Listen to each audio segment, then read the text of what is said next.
अस्सलामुअलैकुम दोस्तों, मैं हूं सैयद अली और आप देख रहे हैं सब कुछ सीखो यूट्यूब चैनल।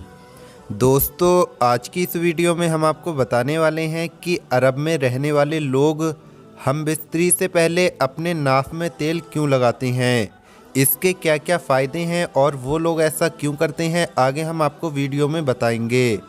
इसके साथ साथ हम आपको बताएंगे कुछ ऐसे कामों के बारे में जिनको करने से इंसान का निकाह टूट जाता है और उसकी बीवी उस पर हराम हो जाती है। तो आप इस वीडियो को आखिर तक देखते रहिए। वीडियो शुरू करने से पहले अगर आप हमारे यूट्यूब चैनल पर नए आए हैं तो चैनल को सब्सक्राइब करके बेल आइकन ज़रूर दबा दें।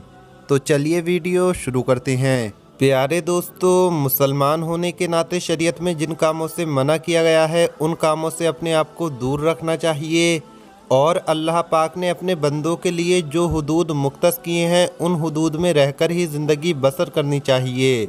कुरानी तालीमात इंसान को ये बताती है कि उसने ज़िंदगी कैसे गुजारनी है, लेकिन अक्सर कम इल्मी की वजह से हम उन हुदूद को क्रॉस कर जाते हैं, जबकि उन कामों में इंतहाई एहतियात की ज़रूरत होती है, वरना बीवी हमेशा के लिए हराम हो जाती है। दोस्तों, इसमें सबसे पहली जो बात है वो मज़हब के हवाले से है।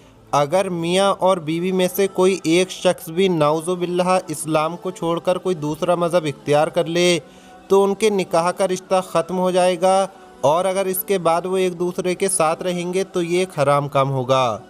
दोस्तों, आपने देखा होगा कि मर्द हजरात अक्सर जब बाहर मुल्क में जाते हैं तो वो किसी गैर मुस्लिम लड़की से शादी कर लेते हैं और इसके बाद उनके बच्चे भी हो जाते हैं। फिर बाद में पता चलता है कि लड़की ने तो इस्लाम कबूल किया ही नहीं है, लड़की अपने मज़हब पर कायम है और लड़का मुसलमान है। प्यारे दोस्तों, इस्लाम में इस तरह की शादी की इजाज़त नहीं है और ये एक हराम काम है। अगर कोई इंसान इस तरह की शादी करता है तो उसकी बीवी उसके लिए हराम है, क्योंकि इस्लाम में शादी के लिए मर्द और औरत का मुसलमान होना पहली शर्त है। प्यारे दोस्तों, इसके अलावा रिश्तों के हवाले से अगर हम बात करें तो हम आपको बताते चलें कि बेटी जब 9 साल की हो जाए तो वो अपने बाप के साथ हरगिज़ ना सोए, ये शरई हुक्म है, इसलिए इसकी पाबंदी बहुत ज़रूरी है। शरीयत ने ये अहकाम इसलिए नाफिज किए हैं कि अगर उनके अहकाम की पासदारी ना की जाए तो उनका नतीजा बड़ा ख़तरनाक निकलता है। बाप बेटी का रिश्ता बड़ा पाकीज़ा और नाजुक होता है। बेटी अल्लाह पाक की बहुत बड़ी नेमत है। जब बेटी 9 साल की हो जाए तो बाप को चाहिए कि उसे प्यार करने में भी एहतियात करे। इसी तरह बाप को चाहिए कि वो अपने जिस्म को बेटी के जिस्म से दूर रखे, क्योंकि अगर खुदा न खास्ता, हज़ार मरतबा खुदा न खास्ता, अल्लाह ना करे, एहतियात ना बरती गई और बाप ने बेटी को ऐसे प्यार कर लिया कि बाप की शहबत या बेटी की शहबत उभरी, तो ऐसी सूरत में उस शख्स के लिए अपनी बीवी यानी उस लड़की की माँ हमेशा के लिए हराम हो जाएगी। और इसी तरह का हुक्म एक माँ और बेटे का भी है। इसलिए हमारी बहनों से भी ये गुजारिश है कि वो अपने बेटों से प्यार करने में एहतियात से काम लें। वैसे तो ये रिश्ते बहुत ज़्यादा पाकीज़ा होते हैं और इसमें इस तरह के गुनाह की कोई भी गुंजाइश नहीं होती, लेकिन अगर शरीयत ने हमें इस काम से मना किया है तो हमारे ऊपर ज़रूरी है कि इसमें एहतियात करें। दोस्तों, इसी तरह से ससुर और बहू का भी रिश्ता है जिसमें बहुत ज़्यादा एहतियात बरतने की ज़रूरत है। ससुर के लिए ये हुक्म है कि वो बहू को अपनी बेटी समझे और उसे बेटी का दर्जा दे। इसी तरह बाज़ घरों में किसी मजबूरी के तहत ससुर और बहू घर में अकेले होते हैं। उनमें अगर अल्लाह ना करे, खुदा ना खास्ता, कोई ऐसी सूरत पैदा हो जाए जो कि उनको शहबत की नीयत से करीब कर दे, तो उस सूरत में भी बीवी अपने शौहर के लिए हराम हो जाएगी। तो दोस्तों, ये तो बात हो गई कि बीवी शौहर के लिए कब हराम हो जाती है, यानी वो कौन से काम हैं जो निकाह को ख़त्म कर देते हैं।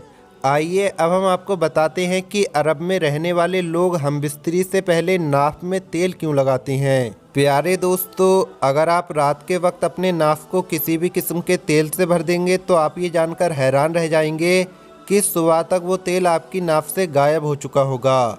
और इसकी सबसे बड़ी वजह ये होती है कि हमारी नाक वो तेल कुदरती तौर पर हमारे जिस्म के बाकी हिस्सों तक पहुंचा देती है, जिससे हमारे जिस्म को बहुत ज़्यादा फ़ायदा पहुंचता है, क्योंकि हमारे जिस्म में बहुत सारी बीमारियां ऐसी होती हैं जो नाक में खुश्की की वजह से पैदा होती हैं।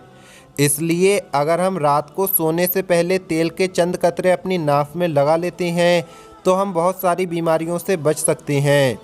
जैसे चेहरे की खुश्की, सर की खुश्की, दिमाग का भारीपन, खुश्की की वजह से बालों का गिरना और बालों का जल्द सफ़ेद हो जाना, भूल जाने का मर्ज, टेंशन और बेसुकूनी, आँखों में अंधेरा आ जाना, नज़र की कमज़ोरी, खुश्की की वजह से होंठों का फट जाना, पेट का ख़राब होना, जिस्म में थकावट, सुस्ती और कमज़ोरी का एहसास होना वगैरह वगैरह। ये सब बीमारी नाफ में खुश्की होने की वजह से भी हो सकती हैं। और हम रोज़ाना नाफ में अगर तेल का इस्तेमाल करते हैं तो यकीनन हम आसानी के साथ इन बीमारियों से बच सकते हैं।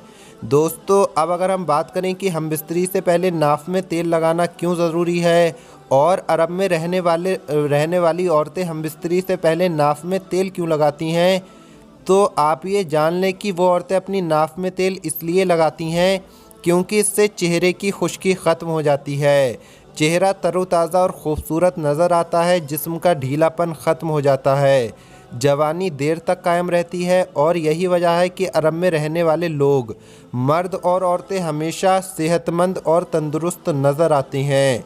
और दूसरी बात यह है कि हम बिस्तरी से पहले नाफ में तेल लगाना इसलिए भी ज़रूरी है क्योंकि जिस तरह औरतों को नाफ में तेल लगाने के बहुत सारे फ़ायदे हासिल होते हैं, इसी तरह मर्दों को भी नाफ में तेल लगाना बहुत ज़्यादा फ़ायदेमंद साबित होता है।